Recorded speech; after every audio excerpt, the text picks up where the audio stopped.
Bonjour à tous et bienvenue dans cette nouvelle vidéo.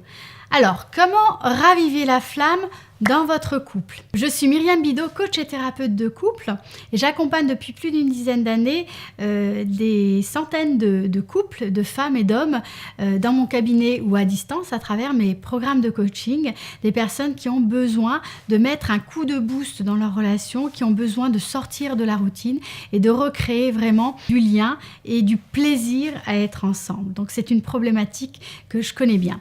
Alors, pour raviver la flamme, en réalité, il n'y a pas vraiment de solution facile, de solution simple. On parle souvent du fait de mettre en place des actions, du fait de sortir au restaurant, de se faire un petit week-end en amoureux, d'offrir un cadeau surprise, de mettre en place, de faire un saut en parachute. On parle beaucoup de l'exceptionnel pour raviver la flamme.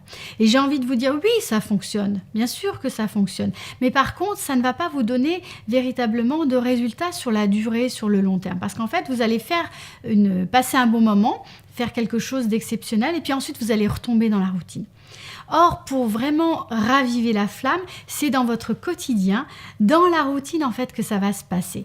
C'est en fait commencer à changer vos habitudes et à mettre en place quelque chose qui va être de l'ordre de la présence dans votre relation. C'est comme si vous décidiez vraiment de rechoisir concrètement votre partenaire et votre couple. Donc c'est développer la présence à l'autre, développer bien sûr la présence à soi et dédier du temps de qualité, et je ne parle pas de beaucoup de temps, mais c'est vraiment que lorsque vous pouvez être ensemble, lorsque vous passez du temps ensemble, que ce temps soit dédié véritablement au partenaire, à la relation, que ce temps soit un temps de qualité et ce temps soit véritablement un temps de présence. Qu'est-ce que ça veut dire concrètement? Ça veut dire que pour raviver la flamme, il faut choisir son partenaire, il faut choisir son couple, il faut prioriser sa relation.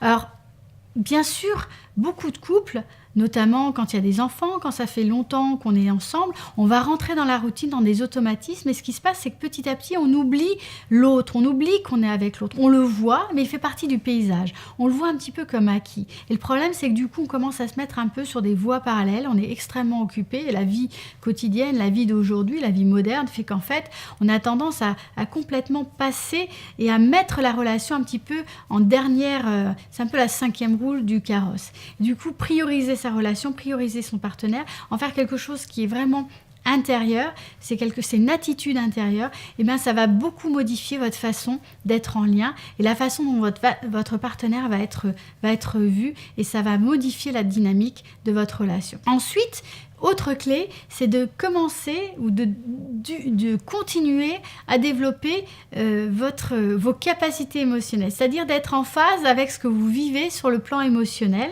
de pouvoir à la fois sentir ce qui se passe en vous, commencer à l'identifier, c'est une petite gymnastique quotidienne à mettre en place, et ensuite être capable aussi de partager ses émotions, non pas pour déverser toutes ces émotions sur la relation et sur le couple, mais pour apprendre à pouvoir partager, y compris des émotions négatives, dans une écoute qui soit juste une écoute et un accueil réciproque. Ça, c'est aussi une clé importante parce que cette écoute profonde va vous permettre de développer de l'intimité, va permettre de renforcer le lien et va permettre de mettre en fait de la saveur dans votre relation. C'est en fait le carburant de votre couple, et ça ne se passe que dans le présent, et ça ne se passe qu'avec une connexion profonde et émotionnelle qui se fait par le partage des émotions, et notamment par le partage des émotions difficiles. Ensuite, c'est de commencer à aimer votre relation. Apprendre à aimer votre relation, c'est reconnaître que vous êtes ensemble, reconnaître que vous êtes bien ensemble, et commencer à voir aussi tout ce qui est bon dans votre relation et le reconnaître. Utiliser vraiment, vous connaissez par la psychologie positive les notions de gratitude. Si vous ne connaissez pas, je vous invite vraiment à regarder ce qu'il se fait, et puis je pourrais également vous proposer une prochaine vidéo sur cette thématique, mais c'est vraiment d'utiliser la gratitude dans votre relation, de regarder tout ce qui est bon. Ce sont des choses parfois extrêmement simples, tout ce qui est bon dans la relation, tout ce qui est bon avec l'autre, et commencer vraiment à en prendre conscience et à le dire à l'autre. Dernière clé que j'ai envie de partager avec vous aujourd'hui, c'est réfléchir très concrètement ensemble à ce que vous voulez dans votre relation de couple, pour vous. vous poser les bonnes questions. Qu'est-ce que vous avez envie de vivre aujourd'hui et dans quelques mois ou peut-être quelques années ensemble à deux? Et de mener cette réflexion de façon dynamique pour que votre couple soit constamment riche à la fois de ces discussions et aussi de ces envies, de cette envie d'être ensemble, de ce plaisir partagé. Voilà, je vous donne des clés, c'est des pépites.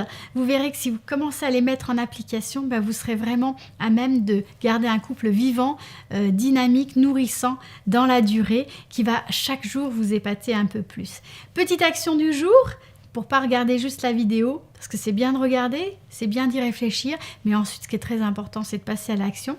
Peut-être que vous pouvez commencer par identifier ce que vous pourriez faire chacun, une fois par semaine, créer un rendez-vous hebdomadaire avec votre conjoint, qui est un rendez-vous que vous aurez choisi. Discutez de ce rendez-vous, choisissez ce que vous avez envie de faire et ensuite posez le rendez-vous dans votre agenda et faites-en vraiment un rendez-vous hebdo. Je vous promets que c'est une clé qui fonctionne très très bien si vous la mettez en application. Voilà, je vous invite bien sûr à commenter sous la vidéo, à poser vos questions, je me ferai une joie de vous répondre. Si vous avez aimé cette vidéo, mettez un petit pouce bleu sous la vidéo. Partagez également la vidéo ou taguez les personnes à qui ça pourrait bénéficier. Et puis abonnez-vous à ma chaîne YouTube.